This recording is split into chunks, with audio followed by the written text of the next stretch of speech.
ఈ యాసంగి పంటలో ఇప్పటి వరకు రికార్డు స్థాయిలో 62 లక్షల మెట్రిక్ టన్నుల ధాన్యాన్ని సేకరించినట్లు మంత్రి తెలిపారు. కొనుగోలు చేసిన ధాన్యానికి సంబంధించి ఇప్పటికే 13,050 కోట్లను నేరుగా రైతుల ఖాతాల్లో జమ చేసినట్లు వెల్లడించారు. అకాల వర్షాలకు తడిసిన ధాన్యాన్ని సైతం ప్రభుత్వం కొనుగోలు చేస్తున్నదని, రైతులు ఆందోళన చెందవద్దని ఉత్తమ్ కుమార్ రెడ్డి భరోసా ఇచ్చారు. ఈ రోజుకి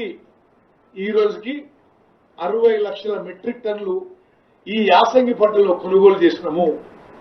మొత్తం ఈ యాసంగి పంటలో 75 లక్షల మెట్రిక్ టన్నులు కొనుగోలు చేయబోతున్నాము.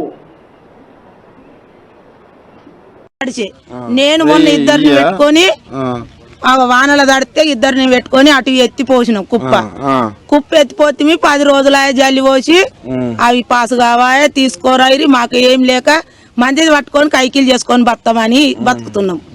ఇప్పుడు 10 రోజుల కోలే వీటినే చూసుకుంటే నా పిల్లల్నేం చదవాలి, నేనేం బతకాలి. చేసేదే కైకిలు చేసుకొని బతికేటోళ్ళం మేము.